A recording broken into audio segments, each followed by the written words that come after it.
Hi everyone, welcome to day 4 of RISE PECOWorld Summit. We are having a great time over here, meeting everyone and learning some really amazing, getting some really amazing insight from all the speakers that we have. It's a jam-packed session, and we really love the love that you're showing to all of us. Today, right now, I'm going to be introducing our next session, which is Beyond Selfless Acts on Volunteering. And we have a very great speaker, Sneha Bannerjee, who is impact partnership and communication consultant. Uh, Her role have been mostly at the intersectional of content, policy, social impact, and partnership. She has experience of building a portfolio of startup for philanthropic fund, mentored, consulted with media startups, and been part of media literacy initiative. She has led strategic programmatic media partnership for India's largest content aggregator and have been part of a project-based initiative during her tenure. Her work has been at the intersection of emergence of new age technology, content, understanding and comprehending the consumer mindset, and being responsible for what is consumed as content. A very important element for today's day and age of the society that we are in. And I think without further ado, let me add Sneha to this stream and let me welcome her and hand over this session to her. Welcome, Sneha. I don't think we would have found a better person to deal with this topic. So thank you so much for coming in over here. And now over to you. Thank you so much, Teresa, for this wonderful introduction. I think I feel really honored and to be part of this, this whole initiative and this whole event that's happening. And welcome everyone. Thanks for joining in. I hope more people join in as we go ahead with the session. I know it's kind of it's been a busy session. It's been a busy event. Multiple sessions toggling across different speakers, but I hope I can do justice to your time that you've given us today. Just to add to the introduction that Teresa has wonderfully given, my name is Sneha Bannerjee. I have predominantly worked in the media. I'm an engineer turned journalist. So I started out as a journalist with Reuters, Entrepreneur magazine. And so back then in 2017, I joined a media philanthropic fund, which was basically funding new age media startups. During that time, I first encountered the whole concept of nonprofits and how nonprofits work. And for me, it was a new avenue, very challenging, and I had great colleagues and mentors backing me back then. That's how I kind of got involved, and the work there got me involved into how you can give it back to the society while at the same time having a very sharp and steady growth as a professional as well. So that was a real awakening for me, a real discovery for me as to how I can work on my career at the same time create impact while I work. I don't have to do it separately, or I don't have to treat it like a separate special initiative. Um, and after that, I've kind of donned many media roles. But throughout my career, I have volunteered and taken up part-time projects in impact-related initiatives, starting with a digital literacy project with Meta, where I was teaching five women, rural young girls from West Bengal, on the impact of mobile and the usage of mobile for digital literacy. I followed it up with, and during COVID, peak COVID, I volunteered as an editorial manager for a COVID focused fund. Very recently, I did something with American India Foundation. So I don't want to kind of go on and on. I will bring these up as and when we speak. Before that, and you know, before and this, but this is how I have kind of planned my career. I've worked predominantly in Bangalore, but I've recently moved to Bombay due to personal reasons. Um, I speak multiple languages. I'm a Bengali, but I also know Tamil, and of course Hindi and English. Tamil because I've stayed in Chennai for a good 11 years as a student. I also can understand Telugu and Kannada because I've stayed in these states. So I love languages. And I think that's also somewhere has played a part in me understanding India as a country better. So lovely to meet all of you. Lovely to, speak, do the session with all of you. Just want to get a sense of how many of you have volunteered as a, as a professional. Like, I just want to understand, have you volunteered as a professional? I'm just putting out a poll here. You can just put yes or no in the answers. Have you volunteered? Yeah, I just wanted to understand. Can you see the poll? Or you can just put it on the chat if you volunteered as a professional at any point of time in your career.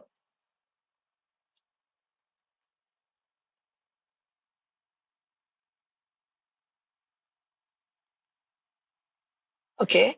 I'm not getting any answers, so I'm not really sure if my question is,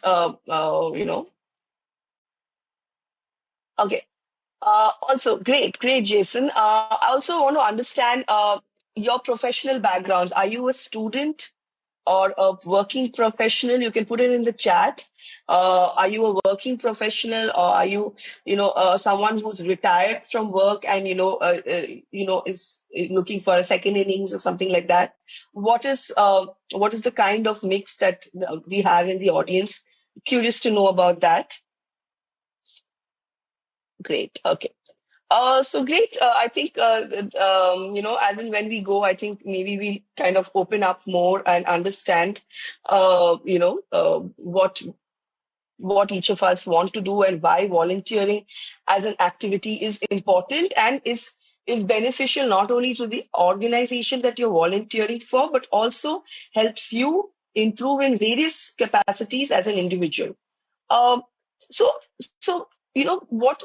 So to begin with, what really is volunteering? What are we usually associating volunteering with? Usually, the term volunteering is mostly associated with things like animal welfare, blood donation. Very very nascent. Back in 90s, early 2000s, you would think of volunteering as, say, okay, you're going to teach at some at a place, or if you're doing something free of cost, you're giving a donation, or if you're helping someone in need, that's really volunteering. And that's how you are helping a cause, satisfying your personal goal, satisfying your something that you really care about. That's really basically what volunteering is all about. But today, what I'm trying to, put across is how volunteering and taking up smaller projects in the impact sector, um, at a very nominal amount, at a very, whether you do it free of cost or you do it at a very basic nominal amount, basically also helps you as an individual nurture, grow, upskill beyond what you are already. Um, we always associate volunteering to be a certain, a certain act of kindness, which obviously it is, and you are going beyond your capacity and you're doing it something out. What do you volunteer? The word volunteers, you are participating in something without being compelled to do so. Nobody is forcing you to do so. In Hindi you say, आप अपने आप से कर रहे हो वो चीज, कोई आपको फोर्स नहीं कर रहा है, so you want to do something. I very vividly remember in 2015 there was Chennai floods, a massive Chennai floods had happened to 2015 in December, and the whole of Chennai was submerged. And a friend of mine had come back from US, and he actually started running boats for senior citizens. He was looking out for jobs and he was kind of taking a break. He came back from an assignment to Chennai, to his hometown, and he kind of really got on ground to start these boats and for senior citizens, and in the process understood the network of you know NGOs that work in Chennai, and with that, he actually got into the impact sector. So for me, I think for my first introduction and understanding of why someone volunteers, because he really cared about, he was a Chennai boy, he really cared about the city, and he was like, my city is, in really in bad shape. What can I do? I'm a student, I'm an engineer. He had studied international politics, and he was like, but how do I help? What can I do? I can't just sit at home. So it was a natural calling for him to kind of go out there and do something. And he came out with, he basically came out with mobility solutions for the senior citizens. And, Chennai and surrounding areas have a lot of senior citizens who live all by themselves. Their sons, their daughters, the rest of the family live abroad or in other cities. So a lot of them lived alone. So he basically took out boats. He started boats and connected with a lot of the, back then the online delivery platforms were fairly new. So he connected with them as to how they can provide basic food and, amenities. And, how can and he basically started, connecting services to the cause. And he basically developed interest in the sector. And he found that this is what he wanted to do. And this is how he would like to channelize his education and his intelligence, his knowledge, and and the fact that he knew multiple languages into doing something for the society as a natural calling. So I think my first introduction for and my first really, I was really impressed by how my friend was doing this. And I was working as a journalist back then. I was working for Reuters, and I was like, okay, this is something very interesting. I didn't know about this, and I started learning, reading up on these initiatives. Um, but as and when as and when I moved along, I realized as a human being, when I joined a media philanthropic fund. I would go to different corners of the country to conduct media due diligence and understanding of digital media in different corners of the country, whether it's northeast, whether it's really media dark regions of northern states like Uttar Pradesh, Ranchi, uh, and I think as an individual, something inside me really changed that I wanted to pursue.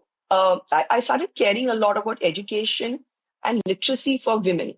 So these were things that gradually developed within me. I won't say overnight there was some change. I was very focused on my career. I wanted to pursue my career, but there were certain things that I'm working. Yes, I'm getting a good salary. I'm having a good career graph.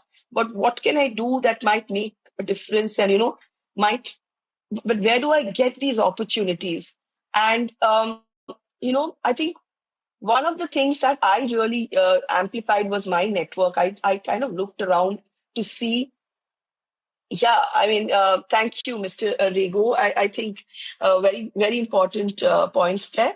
I think one of the key things that I realized was that when I was looking at my network, I saw a lot of my friends, my batchmates, looking for working and in the non-profit sector. And that's when I got an opportunity to work with, I was selected as one of the 25 women leaders to educate young women in rural parts of the country to to better utilize mobile as a tool for for educating and self awareness.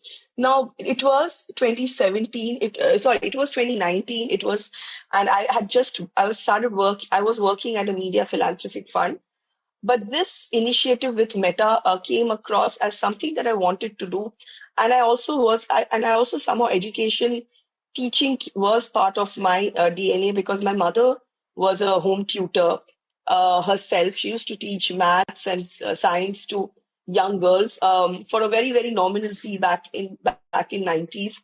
Um, so I wanted to kind of participate in this, and I was selected by Meta and Digital Empowerment Foundation uh, as one of the leaders. And because I knew Bengali, I was given West Bengal as a state.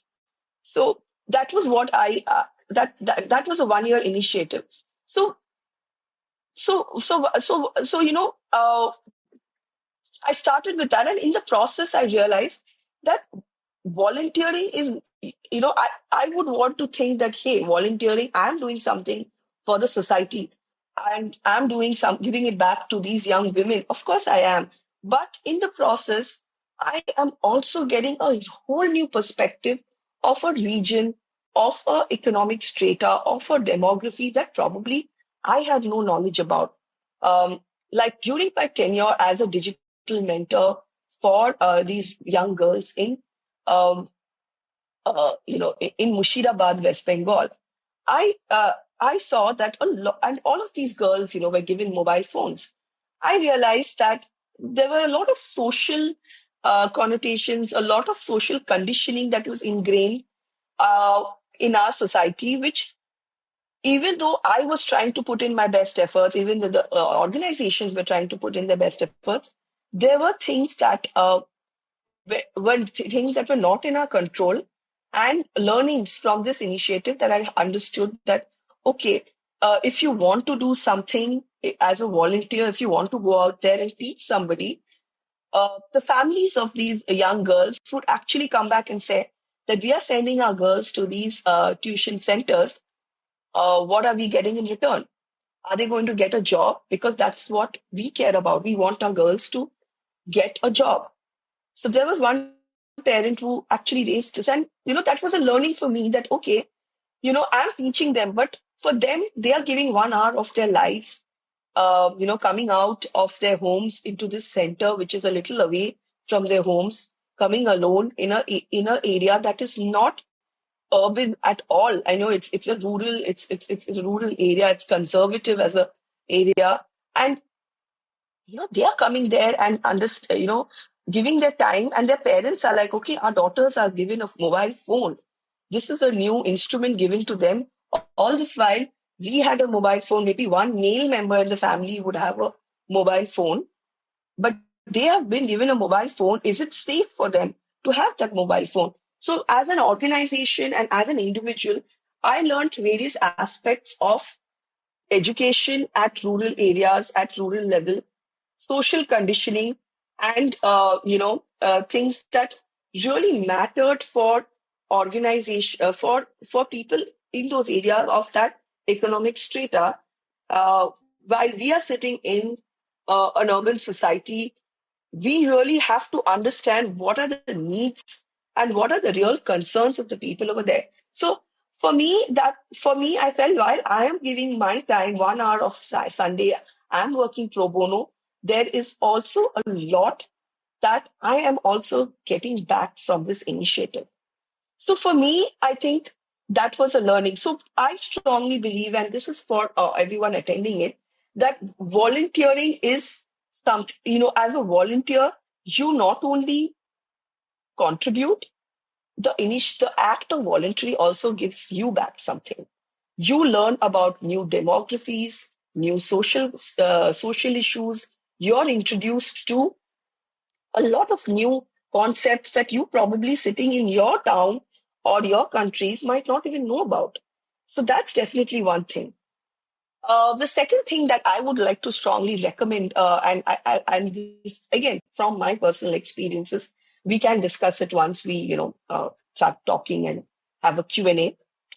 Is that when we start in a day and age like today, we really know that jobs are not secure. We know that today, if there's a job, if you're doing something, tomorrow automation, AI is going to take over it. So, what are you doing to really upskill yourself? What are you doing to really learn new concepts so that you can add more value to your job? So, I think a volunteering initiative, if you are coming across, so again, giving a personal anecdote, I wanted to learn something about the climate space. I know that this is an initiative, this is a topic that is big in today's day and age. There are going to be a lot of conversations, a lot of opportunities, a lot of funding, a lot of importance, and rightly so, given to green jobs, green skills, as they call it. And I was like, in my previous job, I was like, I'm not getting that opportunity. So, what do I really do? What do I really do to, you know, jump into this and learn about it? Should I do a course? That was my first thinking, okay, let's do a course online. And yeah, you can do. If you want to learn basic principles of a topic, you can read up, you can do an online course. Not advocating any platform here, but there are various platforms, various institutes you can go and, learn these concepts from. But when you have on ground experiences working with a nonprofit, it really helps you understand the real concerns and the real challenges of implementing newer solutions. You learn new skills, you meet new people, and through a nonprofit called Mahila Housing Trust, I worked with an agency called Nash Project Foundation, and they happened to give me a project called um, uh, Elara Bangalore, which was a community driven climate initiative. And that's when I started writing and implementing partnerships with for a climate related initiatives. Now, without going into much details, and you can read up about it, what it helped me, and the point I'm trying to emphasize here is that while I worked for it as a project, I learned, I deep dived into it, I put my heart and soul into it to understand newer topics. I met new people who are actually working on ground on solar initiatives, on water related initiatives, and understood and started writing on climate because I was not getting the opportunity to write or discuss climate as a topic in my current job, which I have no complaints about, because sometimes, when you're working with an organization, they have certain pursuits, they have certain monetary goals or whatever. So you are hungry for an opportunity sometimes to learn something. You either do it by course, by learning something, going out there, taking up a course, taking up a, you know, offline, online course, talking to people about it. But you also can, participate as a volunteer for initiatives that happen on ground. These could be anywhere from helping people out in, if there's a flood around you, helping people out there, to even writing. If you have a knack for writing, like for me, I'm a writer journalist, so I wanted to. I said if I can cover US equity markets and startups, why should I not? What prevents me from writing on a new subject? So for me, I kind of started writing on climate as an issue, as a topic. But if I had to talk about, say, a person in the field of finance, now if you are in the finance sector, why not look at an opportunity to, say, participate in a society initiative where you're talking about planting new trees? There's an organization called Say Trees that converts urban lands, urban empty lands or wastelands into forest areas, or who are planting trees. They have a lot of corporate partnerships, but they also go ahead and include they involve volunteers, and there's a lot of work that happens on ground across different cities. So if you really care about something and if you want to learn, if you're suppose from the finance sector or from the legal sector, you want to learn about policy, you want to learn about a certain new policy that is implemented in the country in the tech sector, you can definitely look out for opportunities and engage yourself in that free of cost, or sometimes some organizations give you a very nominal fee. But l- what I'm trying to emphasize here is look at it as an opportunity to learn something and take away something new. Because we know that today the more you learn, the more you upskill yourself with different skill sets, the better secured you are in your current and future jobs. You can showcase that as something that you have learned over and above what you're given to work. If you're a coder, if you're coding, if you're working with, GIS as a subject, well, you're working for a client, but you might also work for an organization like, say, a Mahila Housing Trust that uses GIS, Geographic Information Systems, to predict uh, uh, climate, climate challenges, climate predictions for farmers. So these are like really interesting things that are happening, and one should stay aware. And if given an opportunity, take up these initiatives as learning avenues, um, to upskill yourself and to participate and give it back to the society at the same time. So I think yes, as I just said that you look at it from an avenue to upskill, you look at it from an avenue to um, kind of correct or get over a mundaneness of the current job. While you're working, you're doing a 9 to 5. There's always, if you have a Saturday, if you have a Sunday, look at, if you're interested in teaching a particular community, or if you're trying to, if you're seeing that there are certain city level initiatives, smart city initiatives that are happening, and if you think you can add something as a policy maker, as someone who's from the finance background, or if you are from the science background, I think there's no better time to get involved in these initiatives, because a lot of scientific related implementation is happening at governance level, and the government of India and non-profits are inviting people to participate in this. So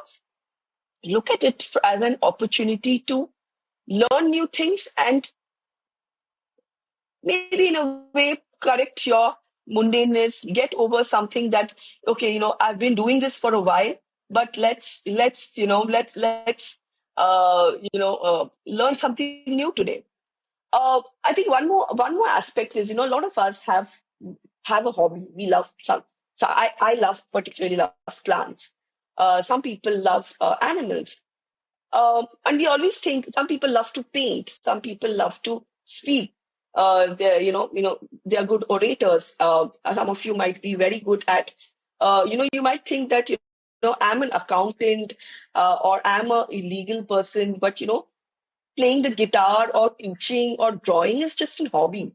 But I think what volunteering as an act gives you is gives a direction and shapes a hobby into a purpose. I think when you are going out there, and I really love teaching. I love plants. Not so much of an animal lover, sorry, for people out there, but I'm a little scared. But I love teaching. I love teaching kids. I love teaching young girls. I think it's, again, as I said, it's part of my DNA. I love plants. So I think whenever you have a hobby, you never really know where it can be of use.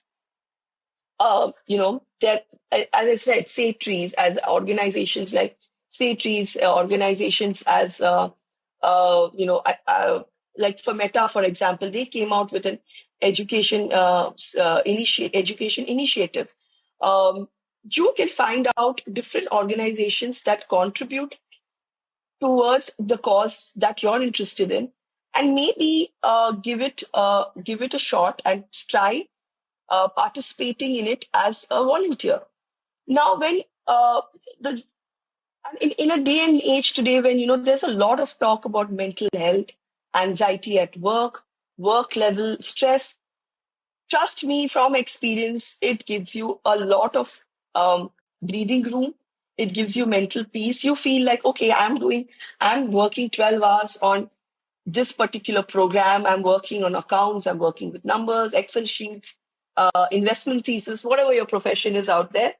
But I'm also, when I'm getting those one day off, I'm also getting to go out there and really contribute towards uh, converting a wasteland into greenery. I'm getting to work with animals. I'm getting to work with kids. I'm contributing towards a climate initiative that is happening in my city.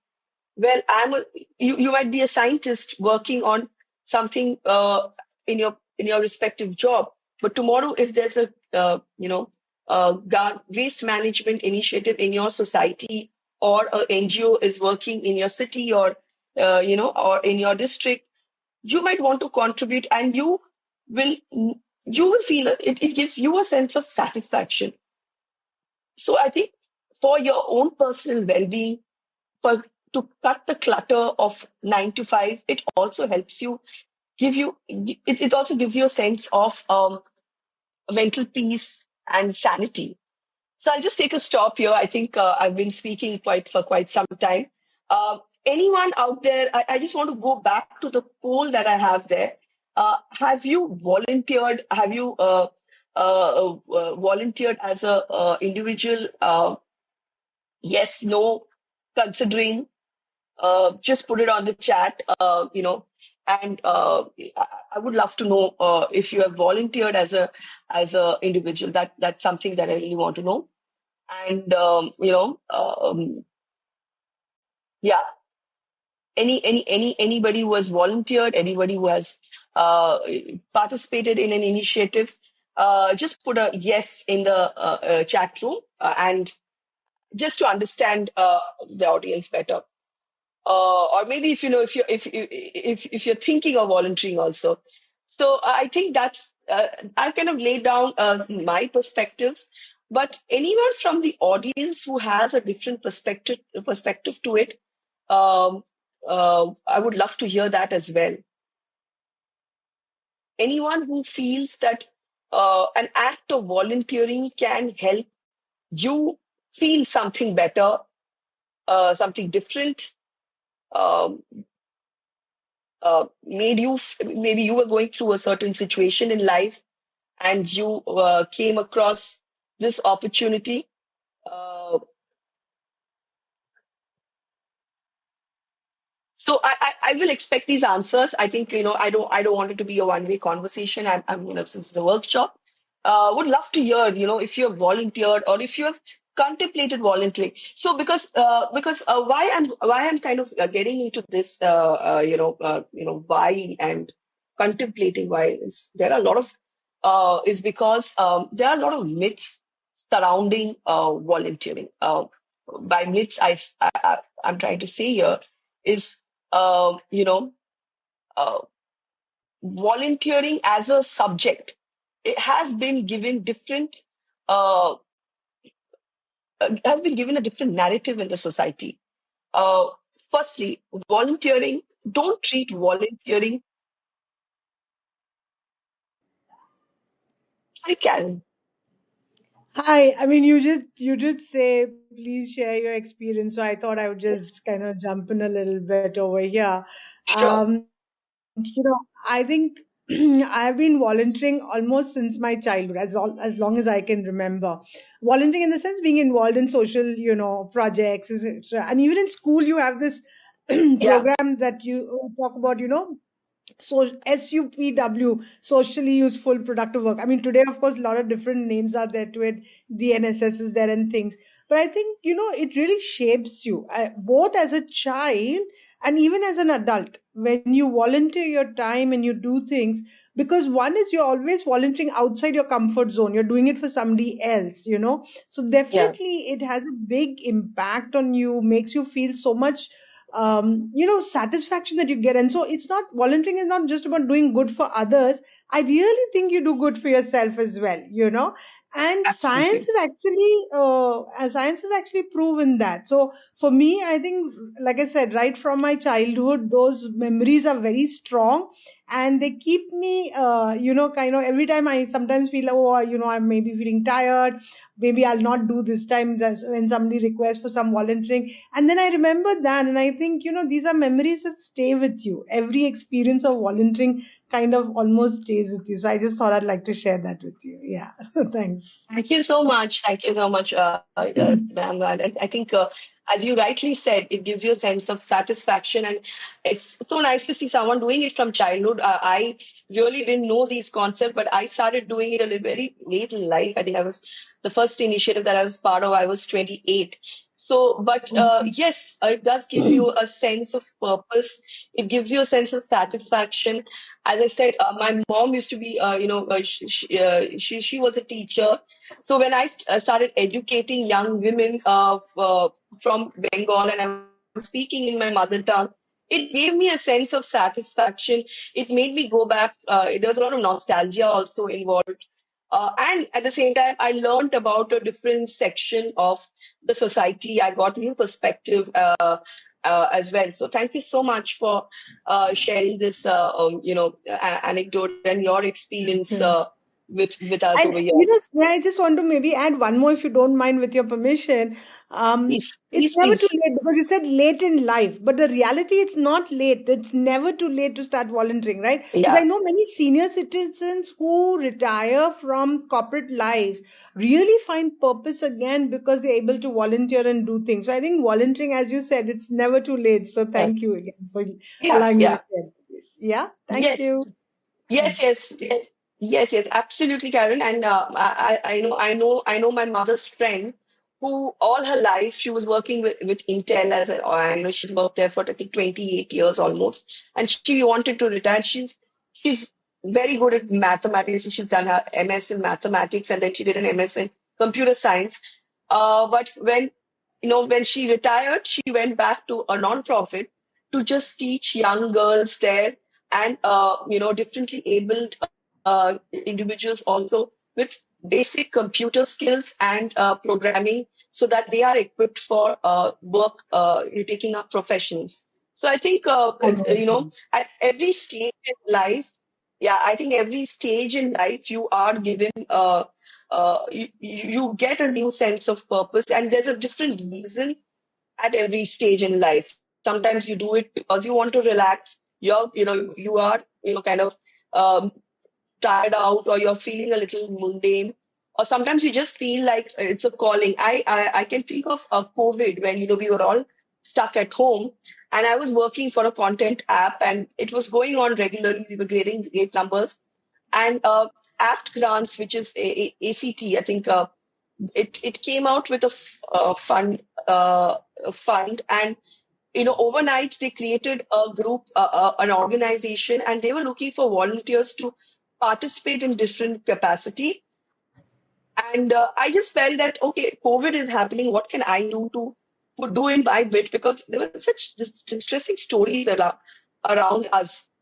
So yeah, I think that was one initiative that I jumped on because I wanted to do my bit. If I can just let's also hear Mr. Loy about his experience.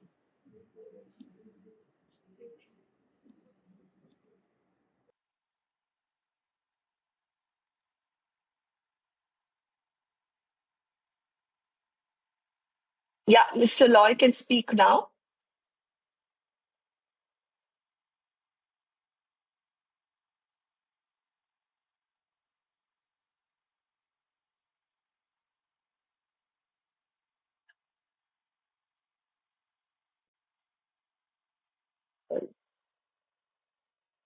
I think uh, while Mr. Loy comes back, is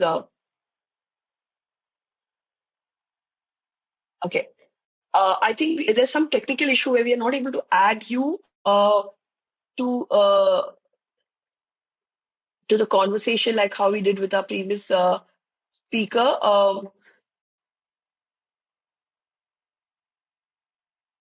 Yeah, could you maybe raise your hand?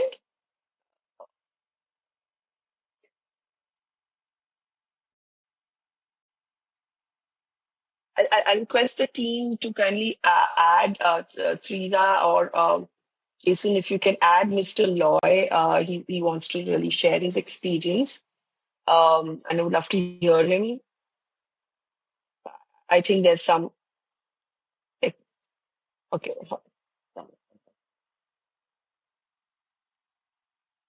So,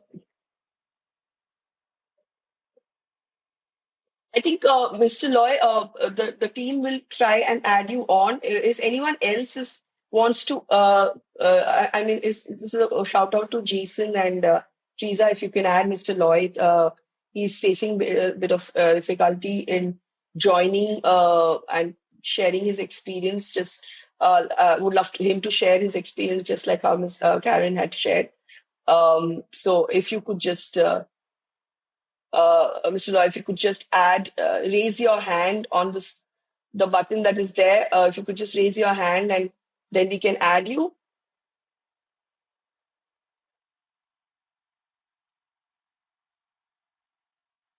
Okay. Button below the screen, yeah. Just follow the instruction that Teresa is giving. It's a button below the screen, and you can just uh,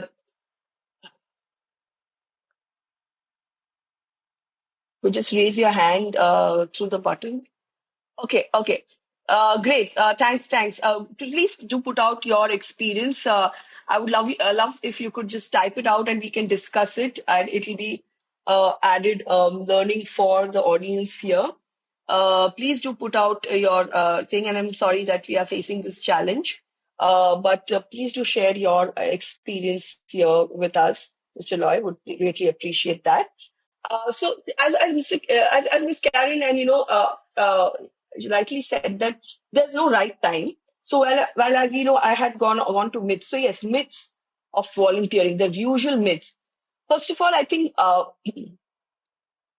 it's looked as a charity initiative, and charity in a very um, the word charity is used very frivolously for the fact that okay, you're volunteering तो तुम charity कर रहे हो तुम अच्छा तुम ये सब non-profit charity कर रहे हो. I've heard this lot in my family, so I'm speaking in verbatim as the kind of reactions I've got sometimes. Why do you do this?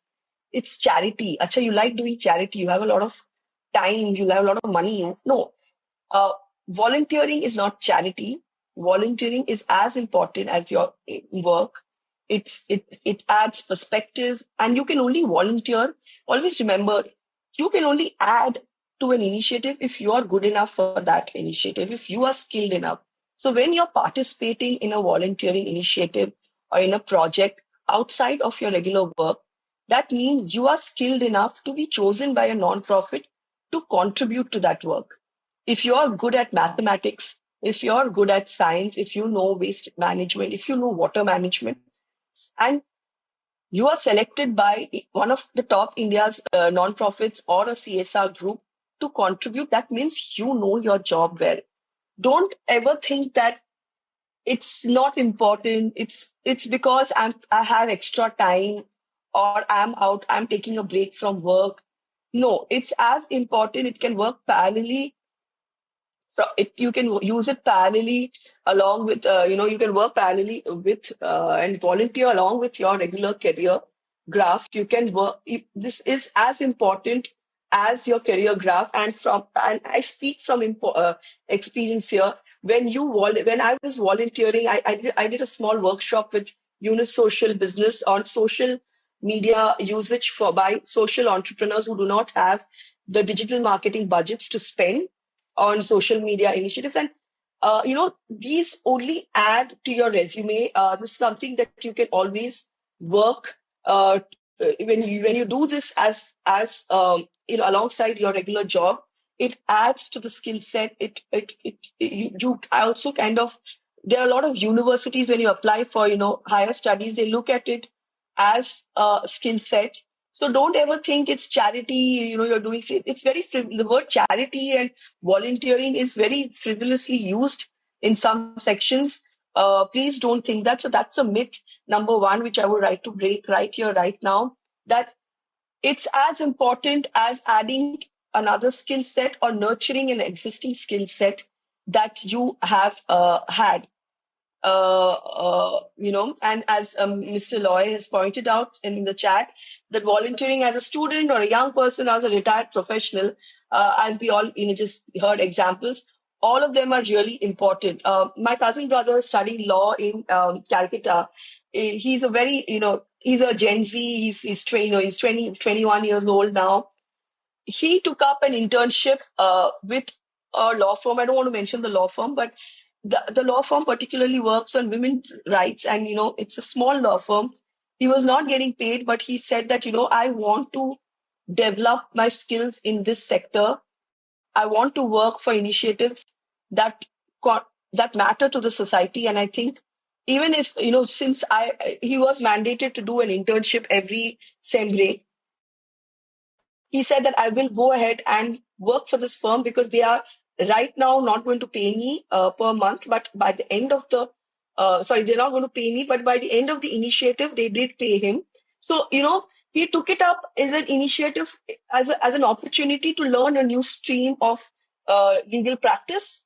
And then finally, he got rewarded monetary, but more than the monetary reward, I think as a young student, it helped him work with some really experienced, learned individuals from the industry who work on gender issues. And that is what he was craving for. And kudos to people like Mr. Roy that, you're volunteering at the age of 65. I think that's really commendable there, as we rightly said. And that's myth number two. There's no right age. wrong age, right time, right city, wrong city. Today, we are in a digital ecosystem. You can sit in Bombay, Bangalore, and volunteer for an international organization as well. But there are so many opportunities, and there's so much to do in our own country that you don't have to even go across the borders. But you can also, but while you don't cross the borders, you can obviously work for organizations that are based outside your city. Again, giving an example from my own work, and I would love to hear examples in the chat room as well. And I will also give you a chance. But I was attending a webinar of an organization called Women's Web. It was on DEI initiatives. And now I don't have any experience in DEI, a diversity, equity, and inclusion. These policies, I don't have any experience in it. I didn't have the education, but I'm a journalist. I'm curious, and I was attending the webinar and I did speak about caregiving, being a caregiver. And, obviously and I come from the comms background. And American India, there was someone from American India Foundation who reached out and said that, we are drafting a DEI policy certification for organizations. The policy is called Diverse. You can look it up on line. They were working on putting together a checklist of do's and don'ts to make your organization DEI inclusive. And they were looking for people from various walks of life who have had experience with disability at a personal level, and also belong to a different industry. So I think and they reached out to me, and it was a 1 year initiative where we would connect. A group of, I think, 15 of us would connect on calls to discuss different aspects. So I was put in the cohort of marketing and communications.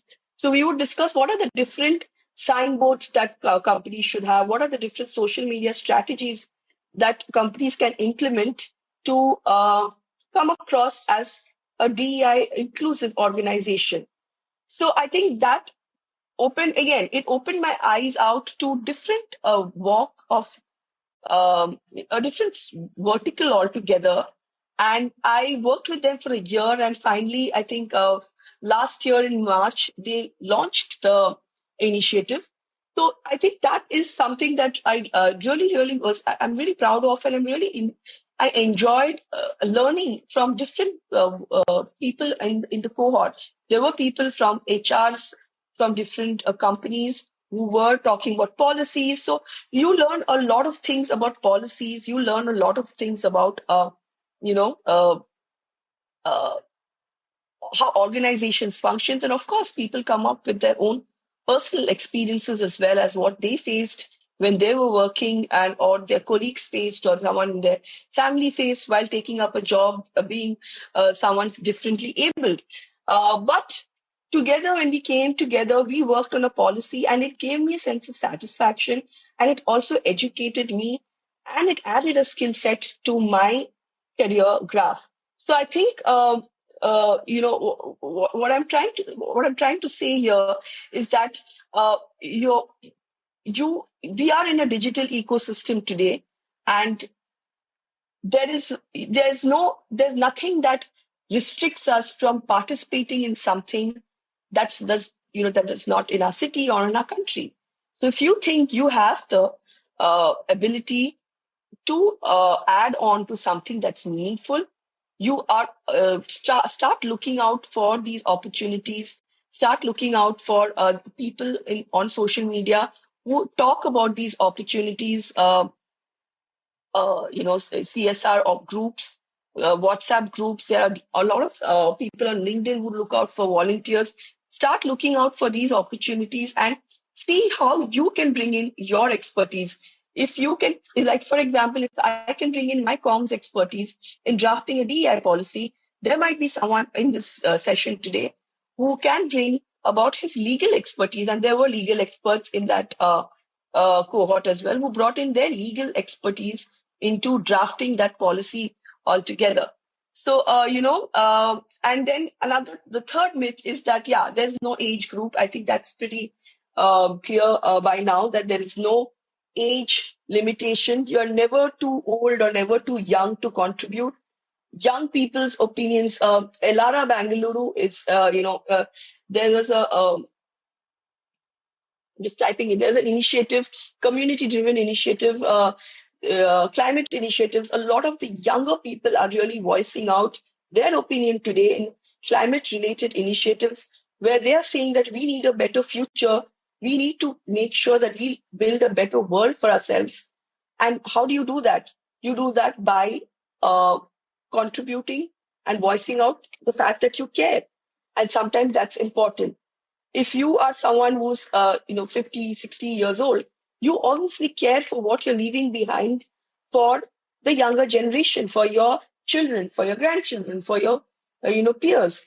And I think these intuitions, these kind of feelings that you have, that hey, I want to leave behind something, or I want a better world for my self for tomorrow, that itself is very important. So this kind of cuts the restriction of age. There's no right age for getting into this act of volunteering. So I think that's definitely another myth. And there is something that I really want to bring forth. And a lot of my friends say that yeah, you have time, I don't have time. Time nahi hai. We don't have time. Our work is taking away all our hours. Yes, sometimes it's difficult. Personal commitments are there. A lot of people have a lot of things going on in their lives.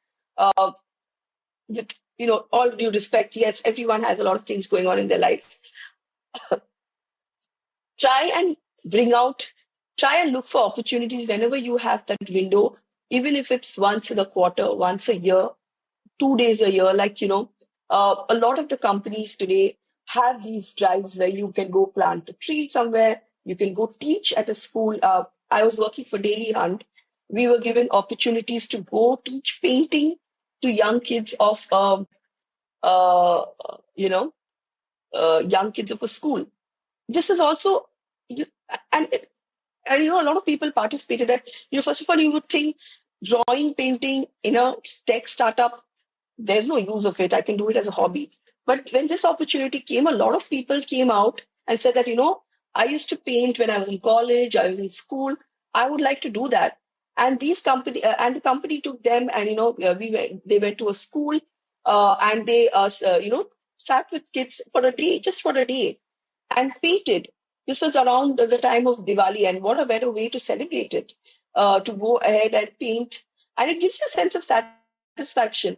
There's always also, there are a lot of firms that work with working professionals on weekends, or after work hours, they work at it. Like when I was working with the American India Foundation, they would select a time zone, a timing that would be convenient to everyone in the cohort. So we would select the 8:30 p.m. bracket where everyone would get off work and give 1 hour in 1 month to that initiative. And there was so much to learn from each other. So I think let try and make time.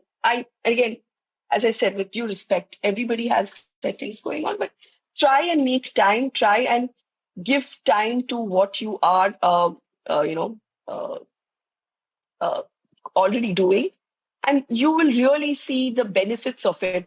I am taking the liberty to share a bunch of articles I had done. This brings to mind, uh, you know, um, I think I should just give it a space. Yeah. Uh, these are some articles that I read, and I was reading while I was, preparing for this. I think I just put them in a bunch. That's not a great idea. But a lot of people think, what will I gain? इससे कुछ होगा नहीं, time pass. Or this is already I'm working, it's taking so much of my hours. What will I do? How will it help me? Uh, uh, you know, uh, Help me? How will it add to? How will I benefit? I've just posted some articles where there's a lot of conversation around upskilling. You need to know things outside the regular job. what you're doing today might not be relevant in 5 years. Forget 5 years. I think sometimes it might not be relevant in a year. BPOs are being replaced by um, automation. Tomorrow, I read this beautiful article where a librarian had retired from her job and said that nobody hires a librarian anymore. So, I mean, there are so many things.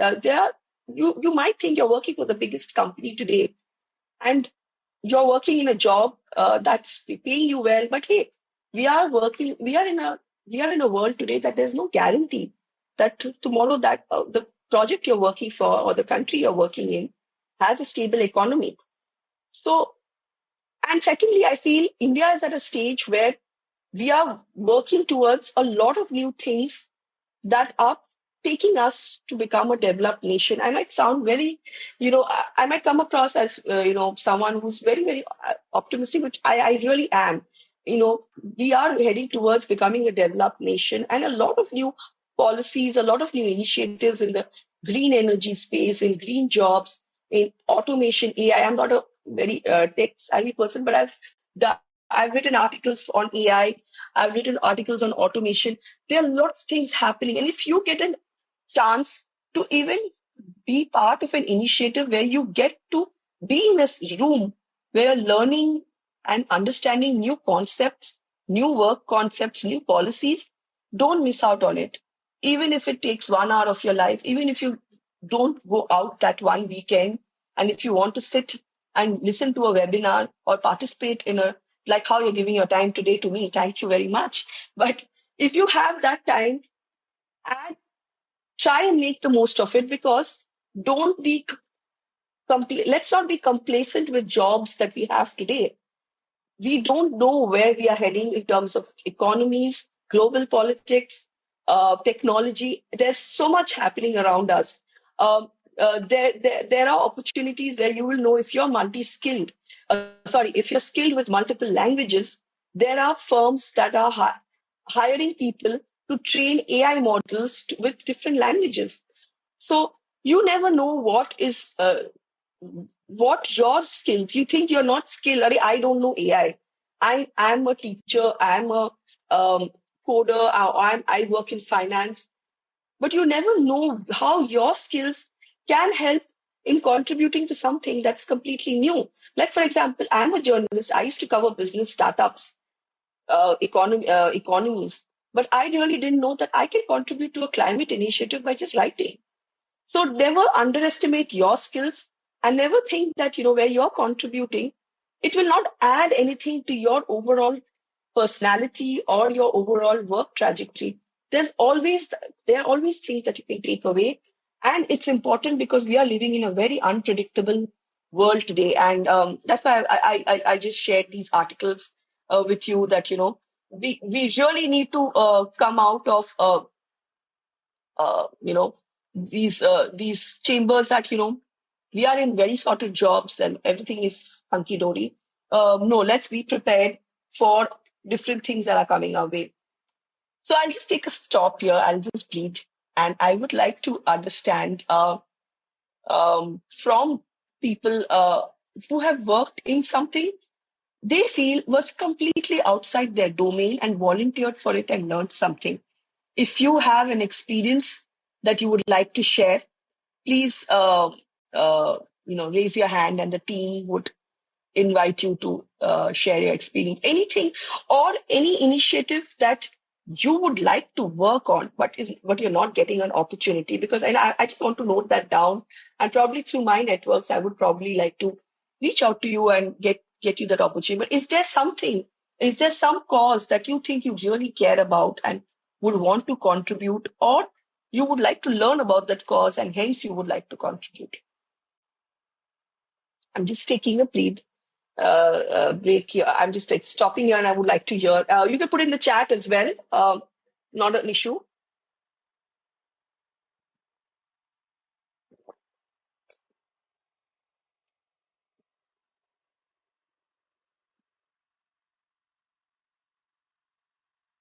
And while you kind of talk about your experience, I just thought I'll quickly share a particular image with you, which I um, really care about. I really value those images from my volunteering experience. If I can do that, just give me a second. Quickly share that with you. I think I don't know if you're able to see my screen. This is from AIF, where we all the participants were called on to Delhi, and we were given we were just recognized for our work. Nothing big. We all went on our own. We all met because we were all communicating online. So this was our opportunity to meet. And the picture on the right is an image of me with the students that I was teaching. We were again called to Delhi by Facebook, Meta.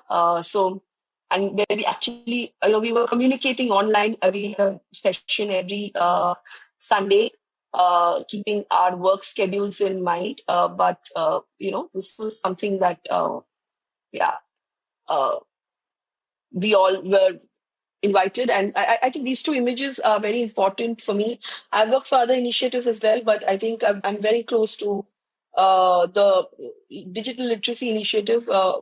Gave me a lot of inner peace. I have, don't want to get into a very deep thing, but as I said, my mom was a teacher, so she's no longer with me. But when I was teaching, I was really getting a lot of good feelings. That sometimes you do things for different causes, sometimes personal, professional, but it's always, as I said, it always gives you peace of mind. Um, Anyone who wants to, and I'm just repeating my question here. Anybody who wants to, any particular cause that you would think that you would want to contribute, but you're not really getting the right opportunity, or you think you're working on something, but where you are looking for volunteers and you're not getting the right volunteers. Does that happen a lot? Would love to hear that. As and when you guys, the audience here wants to chat and wants to put it in the chat room, please feel free to do that. I'm also kind of looking to, hear from your experiences as well. So if anyone else wants to share their experience of um, of volunteering, of having worked with volunteers and probably had a good experience, bad experience, not so good experience. Happy to learn that as well.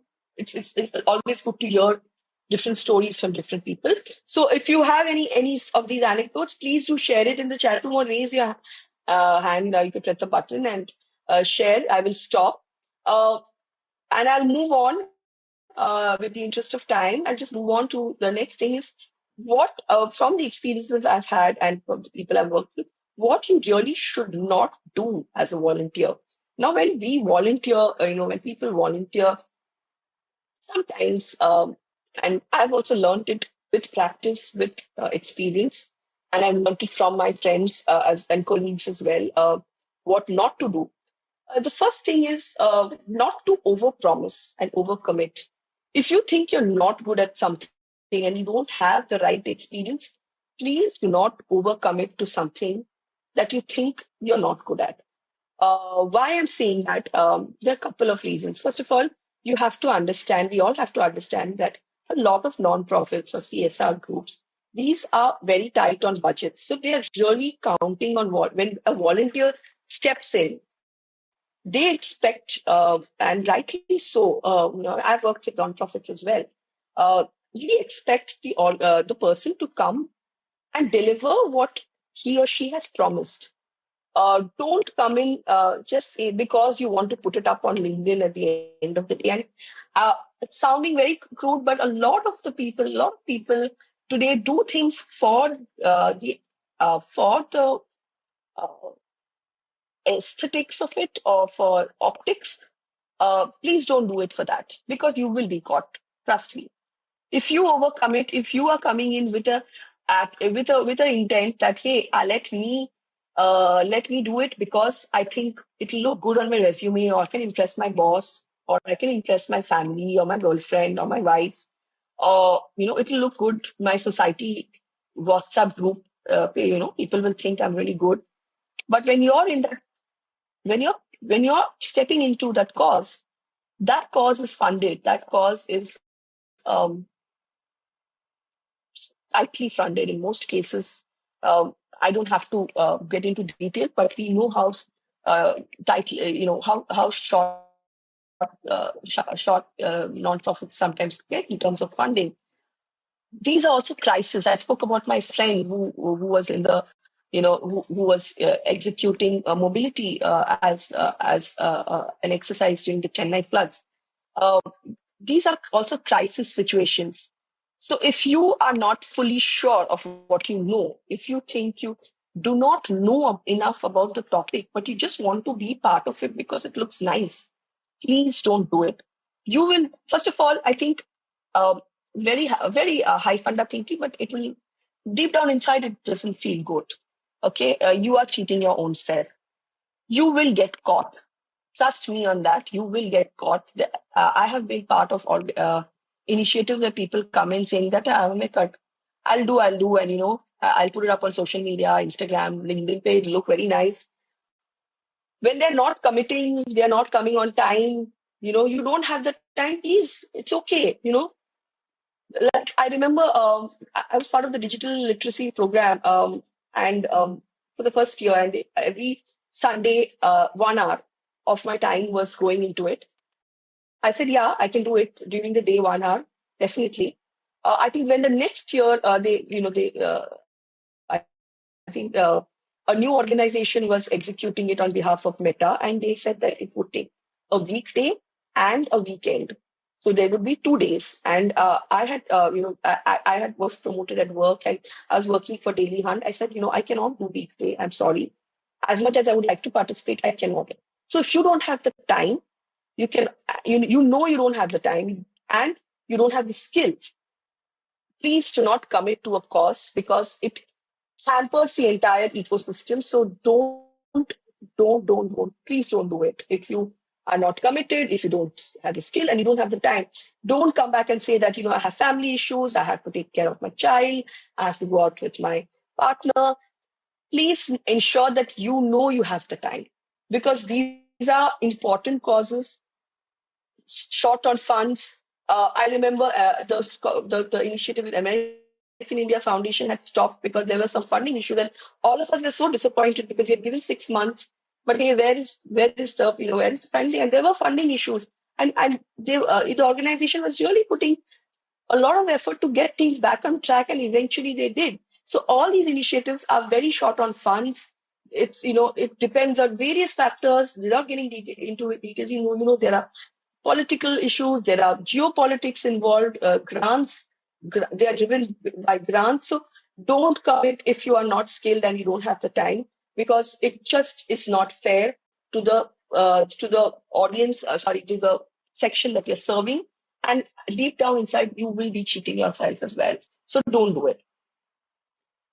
Second, I would say don't get into the initiative saying that, hey, I'm doing a favor on them. Sounds very. Uh, I know I know theoretically you cannot measure this behavior, but a lot of people come in late for these sessions, are usually late. They skip sessions, or they skip saying that I had promised, but I don't want to. Uh, Anyways, I was doing it for free. There are people who do that. I have seen very senior people say that, I was anyway doing it pro bono. I couldn't make it, so what? Well, that's not the right attitude to have. Uh, please don't do it if you're doing it for that. You know, um, it's not cool. It's not ethical. And again, you're not doing a favor alone. You're not serving alone. The initiative is always giving you back. So, don't do it if you have that attitude that I'm doing it for free. So I can do whatever I want with my timings, with when I want to attend the session, when I want to. So, I know as we're speaking, please do share your reasons for volunteering or not volunteering, or a cause that you want to volunteer for and you are not getting the right opportunity. Like, for example, I really want to volunteer for something around AI, but I'm not really getting the right avenue. I'm still searching. So if anyone has any needs, please do share it with me. I would love to, see if I can contribute in any way. Because I'm not I don't have the technical expertise, but I have the language expertise. So do share your thoughts on causes you think. Yeah, Teresa is rightly saying, if you're joining in now, please do share causes you would like to volunteer for, but you're not getting the right opportunity or you do not know how to go about it. And second, your reasons for volunteering or why you think volunteering is not really your thing. Please do share, because we also need to discuss why you have apprehensions. As I shared, I had apprehensions that, maybe maybe I'm not good enough. I'm young enough. I think I used to always think volunteering is for people who have many years of experience. Not true. Not true at all. Don't think that only people with certain amount of experience. Every task has their own requirements. If you're a board member, if you're volunteering for as a mentor for any initiative, there is a certain experience that an organization looks for. But if you're younger, you have worked on something that no one else has worked on, if you're very tech savvy, or if you are someone who knows a language, uh, and who knows to use mobile phones, or who knows to speak a different language. For example, I started writing for uh,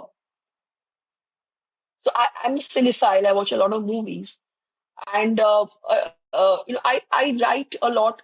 And again, this is not volunteering. I write for. I don't call. I'm not serving any organization or an interest group, but I write for my own satisfaction. So I write a lot on women and gender representation in movies, and I love writing about that topic. So I think there's no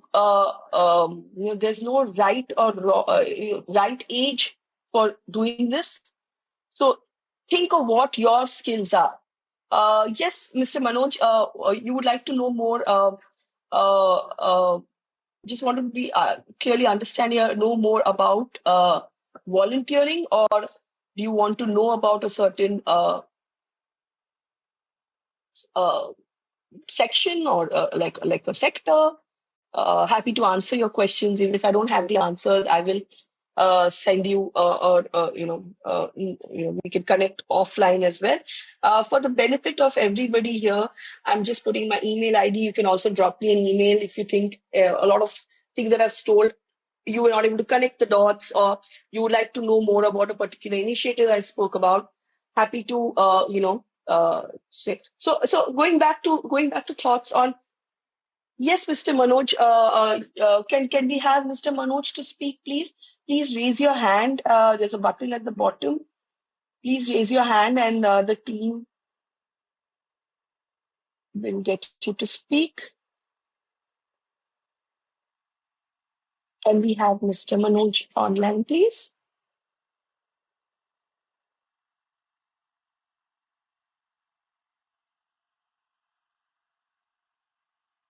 Hello, Mr. Manoj. I think you're on mute. If you can quickly unmute yourself and give a brief introduction of the sector you work for, what you do, and where is it that you want to contribute and volunteer. You might get someone giving you an opportunity while we are on this session as well.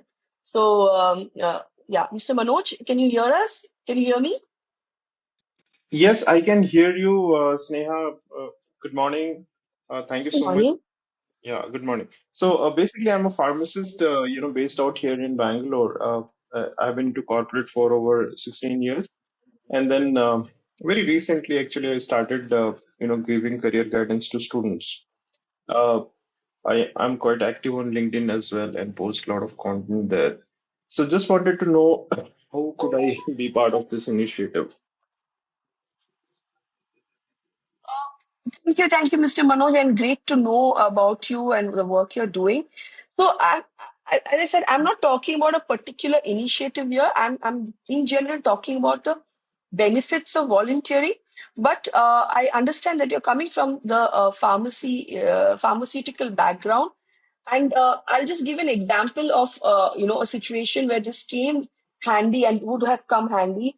Was during COVID. I think a lot of organizations were looking for volunteers across the board for especially in the health sector to come out and contribute. While it was very risky, while it was very challenging, but I would request you to look at a bunch of health-based non-profits that do a lot of things in rural areas, in the women's health sector, and there definitely are possibilities where you can contribute as a person having domain knowledge in the stream that you have. For Absolutely. example, Yeah. during Yeah. Absolutely. Sneha, thank you. So I have been doing that, and during the COVID yeah, time, actually, I was part yeah, of a lot of, okay, initiatives from the government here. And oh as a wow, okay, pharmacist, as a healthcare professional, I was part of that. But then that is something that is my profession, right? So I have been doing that, for yeah, quite some time. So apart from that professional stuff, I also would like to be part of any other initiative where I can contribute to, let's say, create awareness about digitalization, create awareness about, let's say, for example, how to write a resume, how to create LinkedIn profile, how to be updating that, all of that. Maybe a general awareness, or maybe how to do a blog writing. For example, I'm just giving some ideas, random ideas here. Mr. Manoj, I think firstly, I would I would recommend, and I'm not sure. I've not gone through your profile completely, but Yeah. from what I understand, is that your domain of expertise? Because if that's your domain of expertise, and matching your domain of expertise from what I've grasped so far, I think one of the things that you can definitely do is there are a lot of students that are coming from health backgrounds, so who are studying medicine and who are studying who are in working in the biomedical space, and they would want to kind of help need tailored help to write their resumes. So the first thing I Yeah. would yeah. So first thing I would like to say is that on LinkedIn probably put out the fact that you put out a services opportunity where you specify the skills, because what happens is the domain that you just spoke about, resume writing, there's a clutter of people trying to do that, and not everyone comes with the right domain expertise. Yeah, Uh, yeah, uh, absolutely. yeah, Yeah, but so I I have been think doing that. I have been doing that, ever since COVID stuck. I conduct free webinars and live sessions almost every week. So far, I've conducted over 400 of these webinars, more than 400 okay, of these webinars. And, a majority of these webinars are available as recordings on the YouTube channel. And every okay, Saturday, I've been doing this. Even this Saturday, coming Saturday, also I'll be talking. And this will be basically for anybody who's from pharmaceuticals, life sciences, medicine, uh, who are kind of stuck, and especially those ladies who have been, in the corporate world, and then due to some reasons they had to, leave the job, and then they're stuck and they don't know what to do. So there are a lot of, such career opportunities where even they can work from home, right? Even in healthcare sector and yeah, pharmaceuticals at large. yeah, So, since I was in corporate, so I tried to, create as much awareness as possible. But then with my limited, access, whatever I could do, I have been doing it. But maybe a platform like this could be of some help, because, we want to reach out to a wider audience here, maybe globally, yeah, and to maybe collaborate and see how we can, help each other. Yeah, thank you, Mr. Manoj, and it's really nice that you're doing so much already. I think you're an inspiration to all of us. I would like to. I don't know if you're already doing it because you're doing so much, and I will definitely look at the work that you're doing already. But there's a lot of talk about senior assisted living. There are a lot of startups working in that space. I definitely Yeah. think someone with your domain expertise can contribute over there. There are also a lot of, as you rightly pointed out, people facing a block in their career and not able to understand, because sometimes you're fine tuned, in a way that this is what I'm supposed to do. I cannot think beyond this. Yeah. Yahi Yeah. hota hai career. Absolutely. Yes. And Yes. Absolutely. yeah, so you can definitely guide students in that way, because some students, and I speak for myself, we don't come from backgrounds where our parents know a lot about newer jobs, newer technologies. Yeah. They have educated us, but they have sent us to the right college.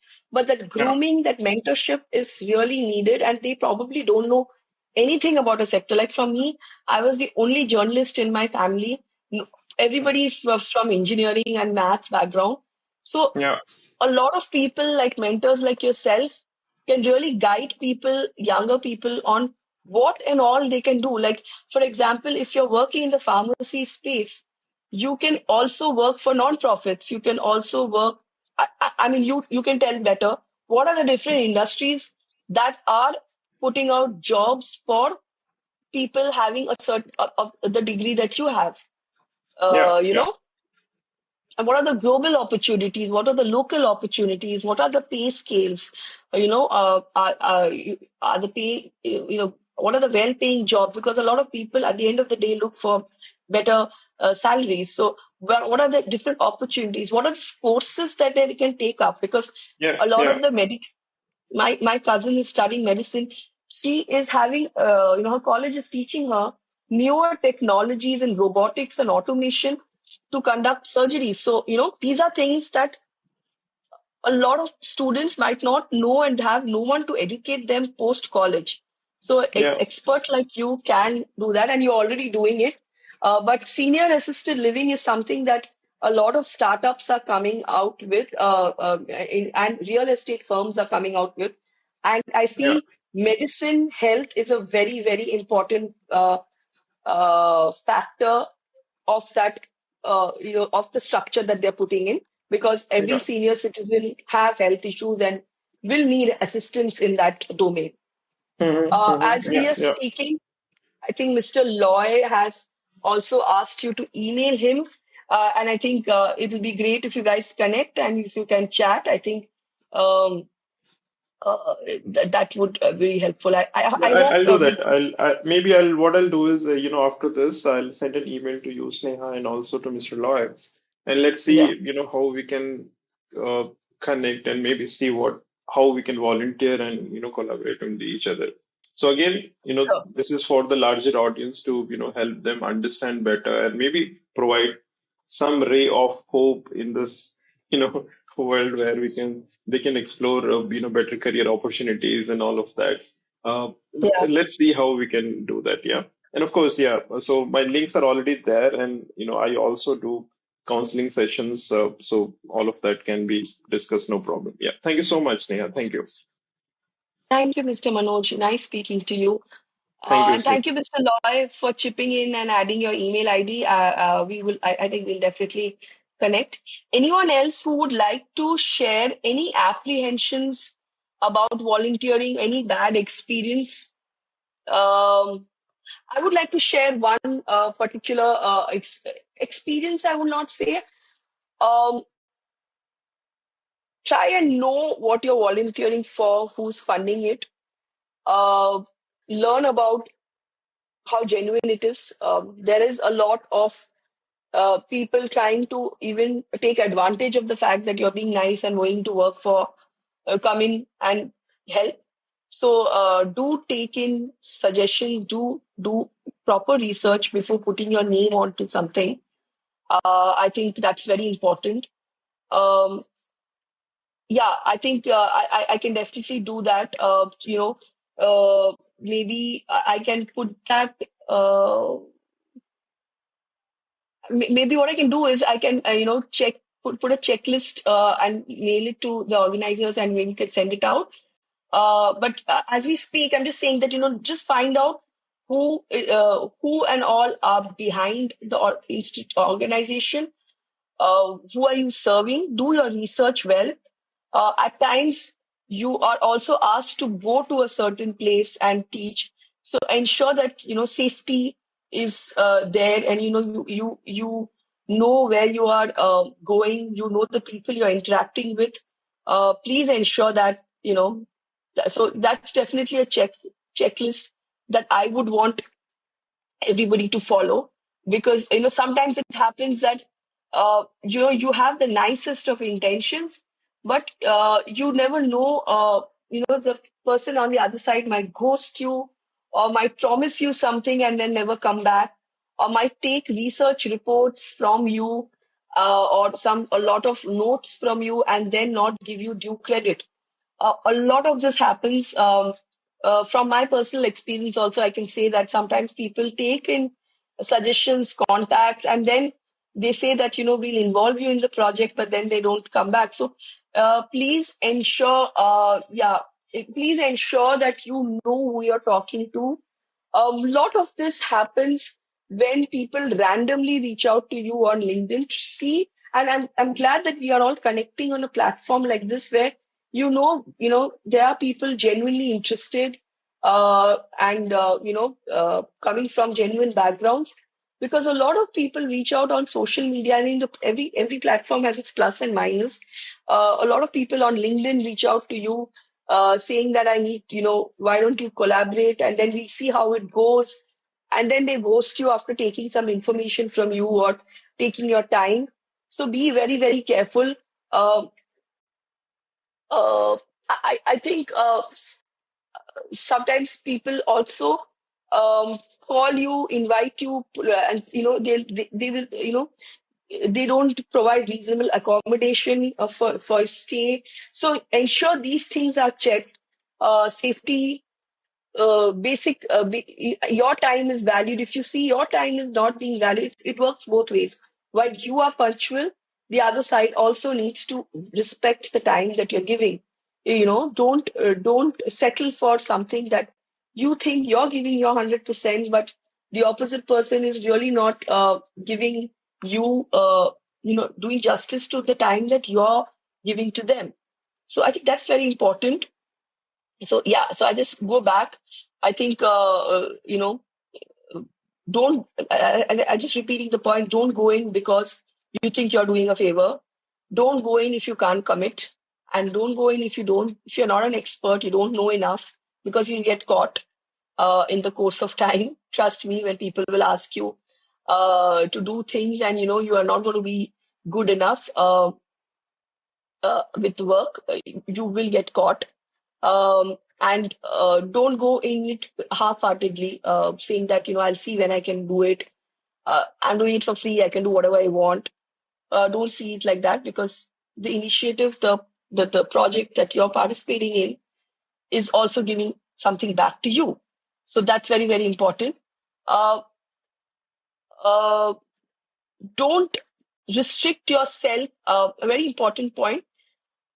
Don't think if you don't have a certain degree, you cannot part volunteer. By that, I mean, I could give you an example.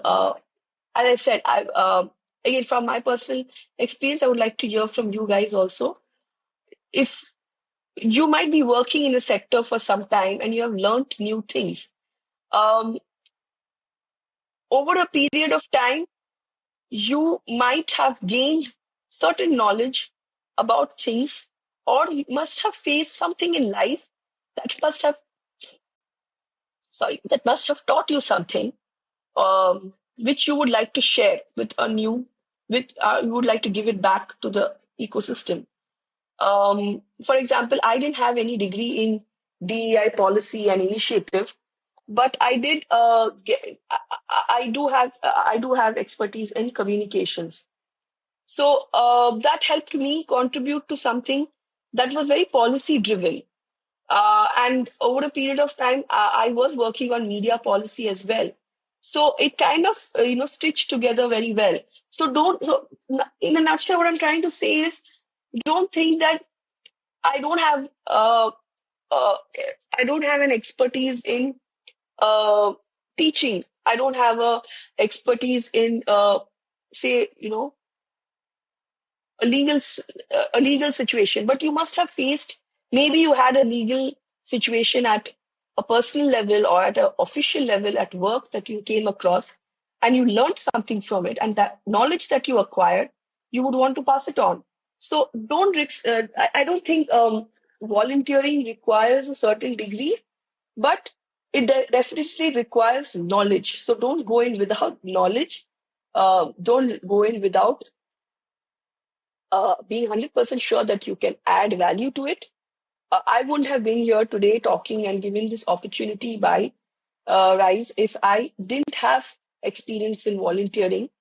So, and I obviously have not volunteered with every sector, but I've considerably volunteered. So, as Mr. Manoj rightly said, you need to have the intention, yes, and you should. I would like to add to Mr. Manoj's point that you should also have the required knowledge.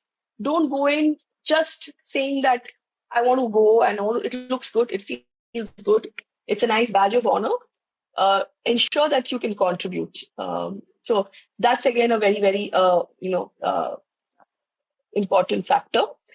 A lot of organizations today um, are I won't say compelling is not right, but they are pushing their employees to look for opportunities to contribute to the society as CSR initiatives, and I think that's really good from that organization level. Don't miss out on these opportunities and don't look at it as a checkbox. These are great opportunities to even engage with your colleagues from other teams, other verticals who you probably don't interact on a day-to-day basis. But when you interact with them while working on some initiative, I think then you get to meet them, you talk to them, and you never know, tomorrow you might move to that team. I mean, you are all corporate executives. You know better. Tomorrow you're shifted to a different team, and you're like, hey, you know what? We worked together. We went for that CSR initiative together, and we gelled really well. Why not work together on this project? I think networking is something that you gain. Don't just do it saying that abhi jana padega. Boss ne bola hai. Yaar, my increment season is coming, so it'll look good if I go. Please don't do it because that is your intention. Do it because you really want to do it. Do it because it will definitely give you back something in turn, and you never know what pays off later, as I said. So, I just wanted to share something. Uh, um, when you volunteer for something, and if you've had a certain experience learning anything of that sort, there's always room for you to share it with people. Why am I saying this? I'll just bring that up quite quickly. uh, you can always talk about sharing your experience, write about the experience, or blog about it, or do a video about it. Again, not for the aesthetics part of it, but genuinely what your learnings were from a particular, initiative. It always helps. It always helps that you document your experience somewhere. Very, very important, because tomorrow if you talk, you never know where who reads it. So there was an instance where I had documented my digital literacy initiative, and I I don't know for what reason, but there were a lot of tech startups that started reaching out to me for with jobs. Not that I took them up that moment, but as I said, it opens doors to something that you probably even might not think of. So, you know these are I know a lot of universities. I think ISB, for their 2-year program, they really prefer people who have worked at non-profits, who have a social calling. So these are things that, if you are looking at it from, what will I get in return from something, I think it's a great initiative. It's a great calling. You need to kind of jump into these situations thinking not near term but long term returns. You make new friends, you make new connections, you make new you bond with existing colleagues, you learn new things, you go to a different city, sometimes you go to a different country if you're lucky. Uh, uh, Global Shapers is another organization, primarily for people below a certain age group, but they take their volunteers every year to different conferences. So you never know where what is going to kind of convert into an opportunity that you were really waiting for. Learn to document, learn to take notes from learnings, even if there are mistakes. For example, when I was mentoring these young girls, I learned a lot of things about how families of a certain community or certain section of the society function. And I went on to write an article on it, women and gadgets, which basically, where I wrote about how women really don't, while we are in an urban community, in certain sections of society, women don't own the gadgets that they have. They are usually owned by the male member of the family. I'm just sharing the article here, not to put it out anything. I'm just giving an example of how you can document what you have seen or experienced. I feel that was a learning for me that a lot of people, women of a certain community, of a certain economic section of our society, they are made to use phones that are, sometimes the children take it off, or the husband takes it off, or the brother takes it off. So when the mobiles were given to these young girls, they would tell that, ma'am, we couldn't complete the assignment. I would give them assignments. I would tell them, pick out 5 stories from news organizations, Facebook pages of news organizations that you read during the week. And they said, most of the time I didn't have my phone because the minute I go back, my brother takes my phone. He says that the phone is not good for you. So I think a lot of these learnings that you get, and you can utilize them, document them. It could be, I write, so I prefer writing them. But if you're a video person, like Mr. Manoj does a lot of webinars and videos, do put videos about them. If you have any learnings from this session also, please do share it on LinkedIn or write about it. But always learn something. I learned it because I used to give these girls assignments and I would like, ye log complete nahi kar rahe, I'm wasting my time. But I realized why they're not completing it. There is a problem there. One of the parents once called me and said, "Ma'am, you're calling them every day for 1 hour, your Facebook and, using your Facebook, and you are calling my daughter every day, every Sunday. And, but will you give me a job? Will she get a job after this?"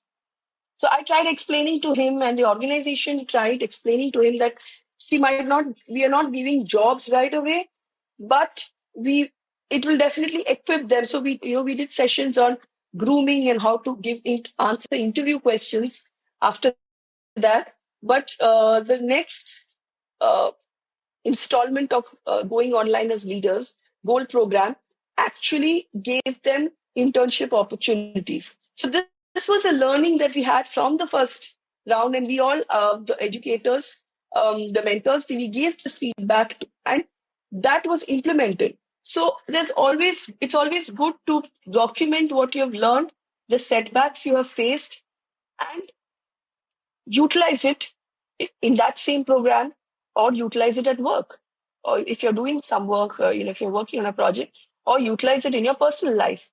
I later on asked my house help that, you had a smartphone, where is it? He's like, she said me, Akka, my smartphone is always with my son, he's making reels. I don't get to have it in my house. He doesn't give it to me because he's making reels. And she knew the word reels, but she didn't know where her son is creating those reels. What is the platform? What are the, ma'am, she's always, Akash he's always making reels. And he takes my phone, he finishes the battery, he uses the balance. So I don't have my phone. So, You always learn something and you take away. So document your experiences. Don't forget to do that. Put it out on LinkedIn or have a diary or write. And I am a sucker for writing, so I write. If you're good with videos, reels, do that. But don't forget it. Don't just do it for the heck of it. You learn things and it's used in the long run.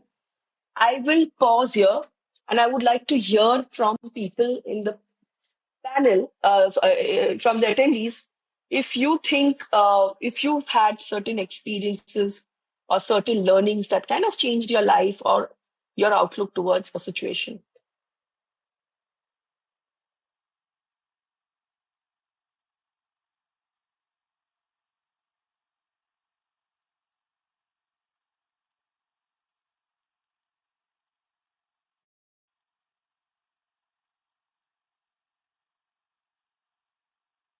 Anything. And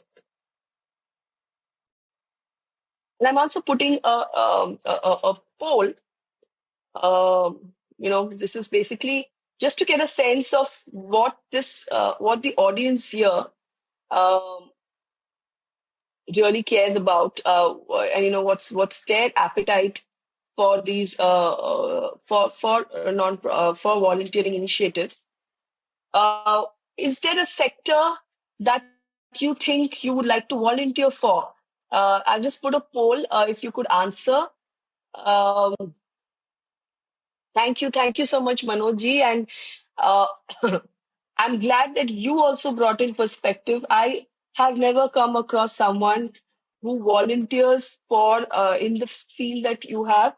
I do know a friend who came out with, he was distributing medicines during COVID, though he was in the wedding planning business. So basically, he's from Lucknow and he was in the wedding planning industry. He's very jugadu, as we say in Hindi. He's very well networked.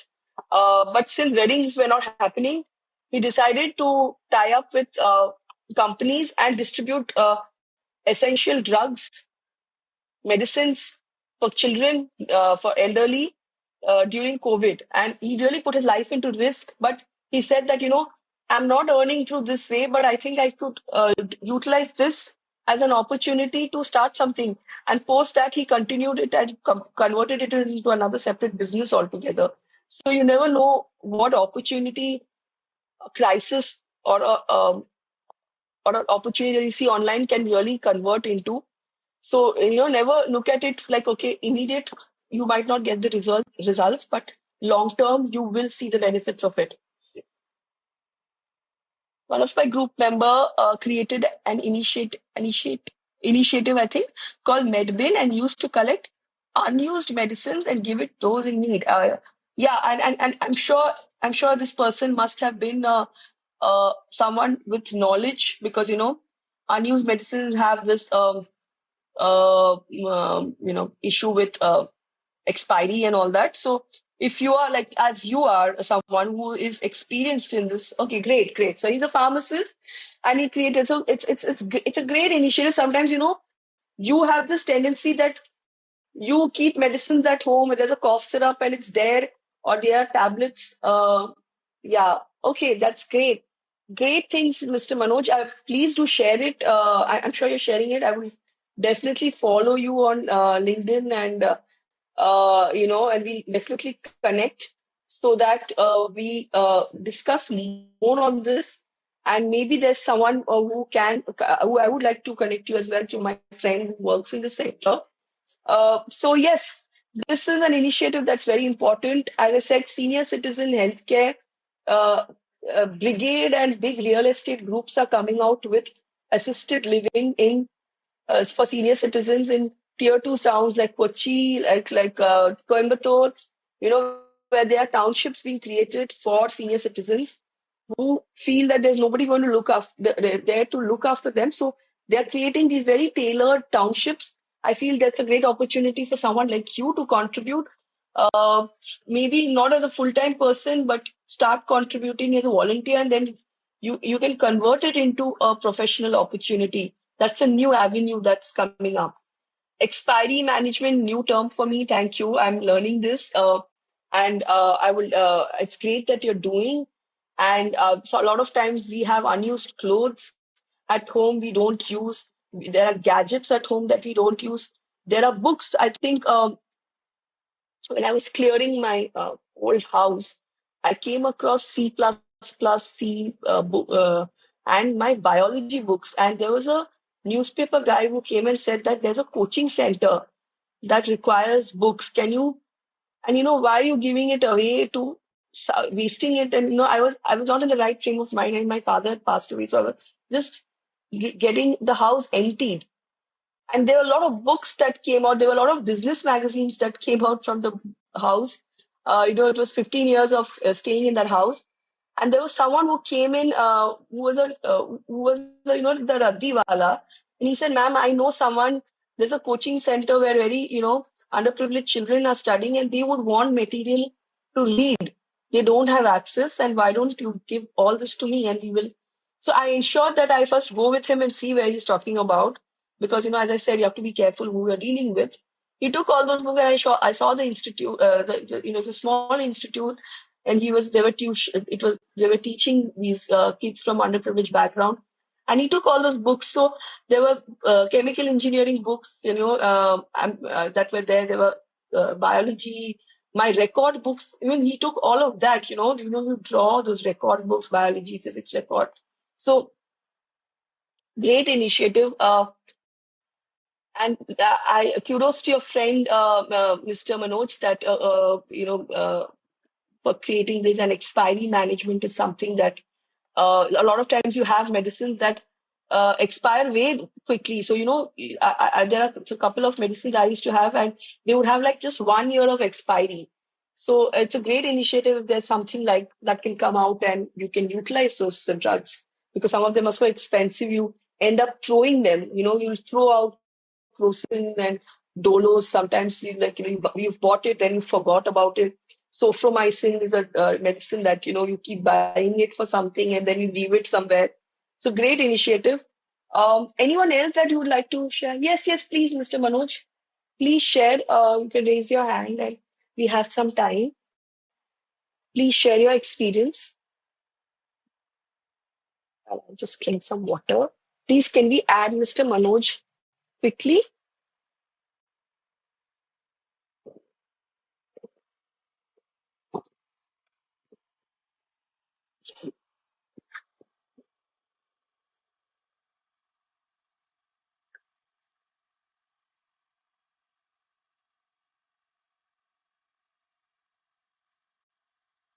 Yes, Mr. Manoj. Please share. Yes, you are. Yeah, excellent. Okay, so Snehaji, thank you so much for that and team for allowing me to speak. See, this, we experienced this in Bangalore, and what happened, all these expired medicines are normally thrown outside, and then they become pollutants. They create a lot of pollution, environmental pollution, and these cattle and animals feed on them, right? And then finally it comes to us, right? Because anything that goes into the environment has to come back to us through water, through air, and all this, right? Plus, most of these, these are chemicals and they become poisonous later on. So what we thought is, there is an organization called Sattva Health Solutions here in Bangalore, and what they did, they said this guy is also a pharmacist, so what he said, okay, fine, let's do something about it. And then we went and spoke to the Pollution Control Board in Karnataka. And then we launched an initiative wherein we used to collect all the expired medicines and then we used to, bring it in one place. We used to segregate that entire, expired medicines and then we used to sort them and then, treat them before sending back to the environment, right? So every medicine has a way of treatment. If it is a liquid, there is a way of treatment. If it is a solid, there is a way of treatment. If it has all these plastics and metals, then those can be recycled as well, right? So through this initiative, what finally we did was it was a successful initiative, and then this guy was able to make some good money because he was able to sell those bottles, yeah, those metal frames and aluminum foils and everything. And then finally, the expired medicines were also managed. And in one of the cases, still remember. I think 6 years back, before COVID, it is 2000, probably 2018 or 19. We collected about 1 ton of nutraceutical waste from Amazon. uh, Amazon Okay. signed up. Amazon signed up for this, and then we collected about 1 ton of nutraceutical waste. All these nutraceutical health supplements, right? It was wasted, and then we thought, how do we treat this, right? Because there is no documentation of treating and managing these nutraceutical waste. But then when we tried to analyze the components of these nutraceuticals, we understood that it contains all these the micro ingredients and macro ingredients and all these proteins and everything, right? And this can again be used in agriculture probably. So that was one another trial we did. And then there was this plantation where we used one of these nutraceuticals, and it was very successful. So the Wow. plants, the cultivation, it was excellent, and that was another trial that we did. So what we learned from this is everything can be recycled if there is an intent, and if right kind of mindsets join there, and even governments do support. Of course, there is a lot of issues when it comes to government support, but then yes, there are people who support in these kind of initiatives. The only thing is we have to take that lead and do that, the hard work, right? Initial hard work. And then, of course, people do join and then do it. Now, when it was started many years back, there was only one organization doing it. And then after that, there was one organization who got into biomedical waste. There is another one which got into, again, the pharmaceutical waste management. So there are people who are coming up. Right? I think this can be an initiative which could be taken pan India, pan global. Why not manage these expired medicines and create a solution out of it? And of course, we can, if you see this retail pharmacy and retail chains, they Right. do stock these expired medicines, and reverse transportation to the pharmaceutical company is a pain, right? So let's say if Cipla manufactures a medicine, if the near expiry medicine has to come back to Cipla's warehouse and they have to treat it, it's a painful process, right? They have to reverse, Right. transport it and then do it again, right? So Mm-hmm. instead of that, Mm-hmm. we can have maybe statewide hubs where units can be set up, and all these expired or near expired medicines can be collected there, and maybe one recycling can happen one at one place of time, and probably it can generate a lot of employment, and at the same time it can also help the environment to do something good from these So initiatives. Yeah, I have a question here, Mr. Manoj, yeah. and please pardon me, I might not be very savvy with your line of work, but Hmm. for the benefit of the audience here, how do you go about reaching people who you think will be helpful for you to drive your initiative? How do you go Yeah, about yeah. identifying them? So Let's keep it short. yeah, We are short absolutely. of So time, for but in yeah, this do case, tell what us we this. did, absolutely. In this case, what we did, so see, first is this MedBin was an initiative wherein we created, in the parks, basically we created initiatives because most of the people they go to park and they learn about it, right? So we created initiative wherein we told them, if you have expired medicine, give it to us. If you have near expiry medicine, give it to us. So wherever it is near Okay. expiry, we used to donate to the poor people, and then that is one part. And wherever we used to collect this expired medicine, that used to go for this, management and waste segregation and all of that. To retail pharmacies, Okay. what we did, we created a registration system wherein they used to register for this. And our boys used to go and collect the expiry medicines. And of course, they used to pay them per kg. Let's say, I think at that point of time, it was like 20 rupees or something per kg they used to So pay. you gave them a tangible benefit. I mean, I'm just trying Yeah, to pick out something absolutely. here because Absolutely. sometimes Absolutely. people don't do it if they don't see any benefit. Like how I Yeah, spoke yeah, about absolutely. educating those girls, the parents Yeah, would say, yeah. "What are we gaining?" Yeah. Yeah, yeah, Okay, absolutely. thank you. So Yeah. there are two benefits. There are two benefits to the retailers. Now, if a medicine expires, it's a loss to the retailer, right? So what we used to do, we used to give them, 20 rupees per kg. We used to collect the waste, and then we used to give them a value of certificate saying that this was the expired medicine and it was done segregation. So they used to claim this for their income tax benefits, right? As they Oh, used to show great. that as a loss. So that was something that inspired them. And then, we used to, I think that moment of time, we created an app for this. And, they Mm-hmm, could mm-hmm. register how much expired medicine they have at that point of time.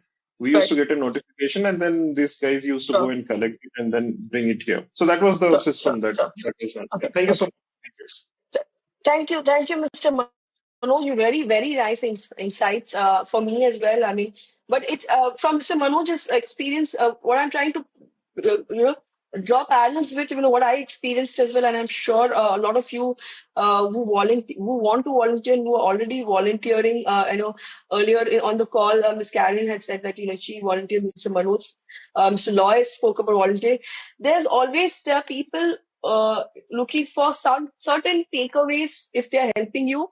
So try and see what they're looking for. You spoke about income tax benefits. You pay them. Sometimes people look for a certification. If I do this, can I get a certificate? I can add it to my resume. So try and look for these things and look for avenues to connect to the right people. I think I'll just wrap up here. It was a lovely session because I think, and the session was because of the kind of inputs and insights everyone on the call on this call gave and contributed. I've put on a poll. I see some people have responded. Do respond to that. But I'm just putting at my details here. Love to connect with everybody. But thank you for giving your time. I really value time. So I'm just grateful that you'll have contributed, given your time to this session. And I thank you for the organizers for giving me this opportunity. We've been working on this for a while now, and this is finally happening. So thank you so much, and keep up the good deeds. And there's always good returns, maybe not immediate, but in the long term, or maybe it'll give you mental peace. So thank you, everybody, and let's stay in touch. Thank you. Thank you so much.